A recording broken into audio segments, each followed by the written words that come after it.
नमस्ते मेरे छात्रों, फिर से और एक हमारा न्यू वीडियो में आपको स्वागत है। अभी हम डिस्कस करने वाले हैं subject and predicate identify in the sentence, ठीक है?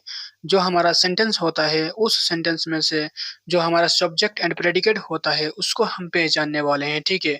उसको पहचानने के लिए हमको यहाँ पर एक सेंटेंस लिखना पड़ेगा, जो कि वो हमारा सेंटेंस होगा क्या? यहाँ पर जो कोई भी लिख लेना चाहिए, जैसे कि यू स्टॉप डोंट मूव हम लिख दे रहे हैं, ठीक है?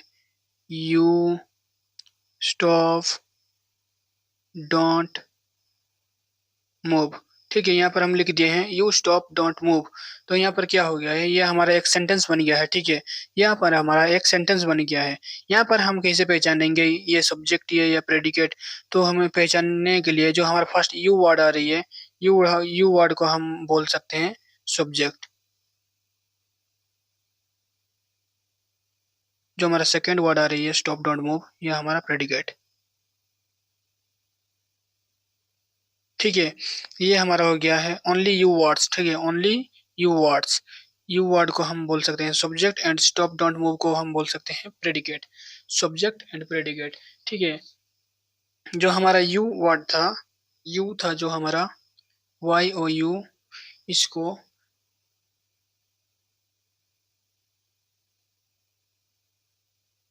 सब्जेक्ट क्यों बोला गया, ठीक है? यू वर्ड को हमारा सब्जेक्ट क्यों बोला गया? Because this is a imperative,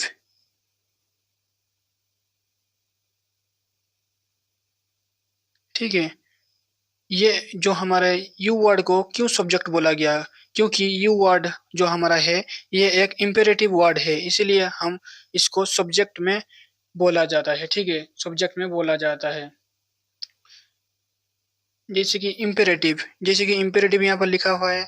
imperative मतलब क्या होता है, ठीक है? इम्पेरेटिव इम्पेरेटिव क्या होता है? इम्पेरेटिव इम्पेरेटिव क्या होता है? जैसे कि हम बोल दे रहे हैं ये करो, वो करो, इधर जाओ, उधर जाओ, जैसे कि हमारा आदेश देने वाली जैसे दर्शाता है, दैट इज ए इम्पेरेटिव, ठीक है? इम्पेरेटिव, अब तो आप समझ गए होंगे इम्पेरेटिव क्या होता है। जैसे कि जो कोई भी आपको आदेश देगा, वो करो, ये करो, जो कोई भी, जो कुछ भी, ठीक है? जो कुछ भी, यदि आपको जो एक आदमी आपको आदेश देगा, ठीक, उसी को हम बोल सकते हैं इम्पेरेटिव। जैसे कि यहाँ पर यू वर्ड बैठाया गया है, यू वर्ड, जैसे कि हमारा यहाँ पर एक सेंटेंस बनाया था, ठीक है? You stop don't move, you stop don't move. यहाँ पर एक आदेश दे दिया कि यू स्टॉप डोंट मूव, तुम रुक जाओ, ठीक है? तुम रुक जाओ, मूव मत करो। तुम रुक जाओ, मूव मत करो, ठीक है? यहाँ पर तुम रुक जाओ, मूव मत करो, जैसे कि हो गया है, आदेश दे दिया है उसको। ठीक वैसे ही that is a imperative, imperative बोलते हैं उसको, ठीक है? That is a imperative. Example के लिए हम यहाँ पर ले रहे हैं एग्जाम्पल, जैसे कि हम जो कोई बोल सकते हैं, जैसे कि हम यू, ठीक है, ये यू से हम स्टार्ट कर रहे हैं। You please tell me, you please tell me the way, you please tell me the way to the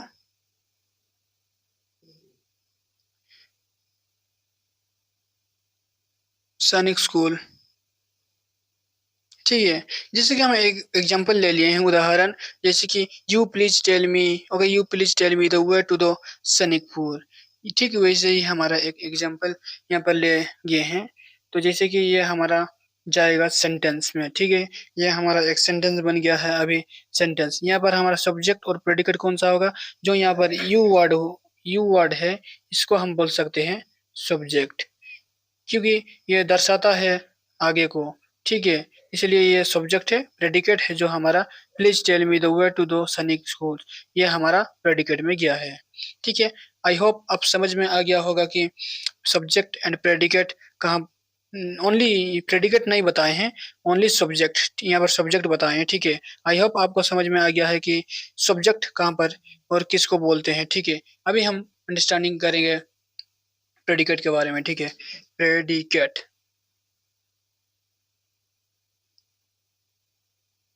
predicate predicate क्या होता है, जैसे कि हम प्रेडिकेट को हम कैसे पहचानेंगे सेंटेंस के अंदर, ठीक है। प्रेडिकेट एक ऐसी ऐसी है जो कि इसको हम बोल सकते हैं, दिस इज ए इंटरोगेटिव बोलते हैं इसको, ठीक है। Into interrogative interrogative sentence. Sentence में हमारा जो लगता है उसको बोल रहे हैं इंटरोगेटिव, ठीक है। इंटरोगेटिव इंटरोगेटिव, ठीक है। प्रेडिकेट, सब्जेक्ट में हमारा क्या था, सब्जेक्ट में हमारा था इम्पेरेटिव, और प्रेडिकेट में हमारा है इंटरोगेटिव। इम्पेरेटिव, इम्पेरेटिव किसको बोलते हैं, जो कि कुछ दर्शाता है, जैसे कि वो कर, ये करो, हम अंडरस्टैंडिंग करवा दिए थे, ठीक वैसे ही यू यू वर्ड आ रही है, यू को बैठाया गया है यहाँ पर इम्पेरेटिव, जो कि यू के आगे जो भी होता है हमारा फ्यूचर में, यहाँ पर जैसे कि यू बैठा गया है सब्जेक्ट पे, प्लीज टेल मी दो वेयर टू द सैनिकपुर, ठीक है। यहाँ पर जो आगे है ये हमारा प्रेडिकेट है, प्रेडिकेट, ठीक है। इस प्रेडिकेट को हम बोल सकते हैं इंटरोगेटिव, ठीक है। आई होप आप समझ में आ गया होगा कि इंटरोगेटिव और प्रेडिकेट किसको बोलते हैं, ठीक है। तो यहाँ पर एक एग्जांपल ले रहे हैं, ठीक है। I how can help you, ठीक है। जो हमारा आई वर्ड है इसको हम बोल सकते हैं सब्जेक्ट, जो हाउ कैन हेल्प यू इसको हम बोल सकते हैं प्रेडिकेट, ठीक है। इसी तरह ये होता है हमारा सब्जेक्ट और प्रेडिकेट पहचानने के लिए हमारे सेंटेंस में जो होता है, सेंटेंस में से हम पहचान लेंगे कि ये कौन सा सब्जेक्ट है और कौन सा प्रेडिकेट है, ठीक है। इंपरगेटिव एंड इंटरोगेटिव दोनों। आई होप आपको समझ में आ गया होगा कि सेंटेंस के अंदर जो हमारा सब्जेक्ट एंड प्रेडिकेट को कैसे पहचानते हैं, ठीक है। आप लोग अभी समझ गए होंगे कि कैसे पहचानते हैं। आज आप लोगों को, ठीक है, आज आप लोगों को अभी हम देंगे सब्जेक्ट। अभी हम कुछ सेंटेंस दे रहे हैं जो कि आप घर पे याद कर लेना, ठीक है। और इंग्लिश स्पोकन में आपको कोई भी प्रॉब्लम ना आएगी। जैसे कि हम कुछ सेंटेंस लिख रहे हैं, आपको घर पे घुस लेना चाहिए, ठीक है। एक नंबर पे हमारा जो है, are you waiting for her, क्या आप उसके लिए इंतज़ार किए हो? 2 नंबर पे है, he is not listening listening to this song. इसका मतलब है वो इस गाने को नहीं सुन रही है, ठीक है। 3 नंबर पे हमारा जो है, I have not cooked for you, ठीक है।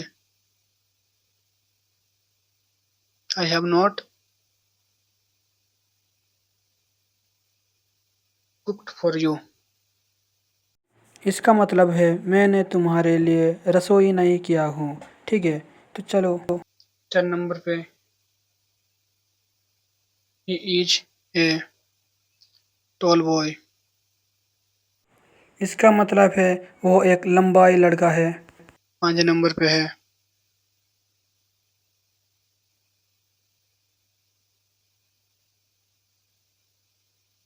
When do you get of. इसका मतलब है आप बेड से कब उठते हो। 6 नंबर पे है,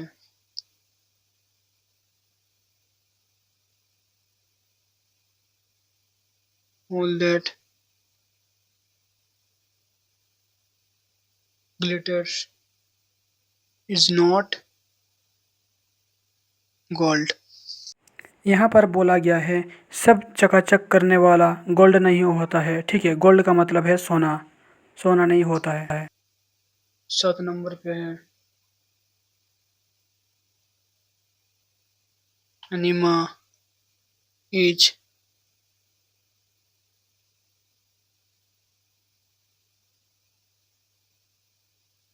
सिंगिंग सो स्वीटली। यहाँ पर बोला गया है एनिमा बहुत ही सुंदर आवाज़ से गाना गा रही है। ठीक है। 8 नंबर पे है कैन यू गो एस दो आंसर। यहाँ पर बोला गया है क्या आप आंसर को ध्यान लगा पा रही हो क्या। ठीक है। 9 नंबर पे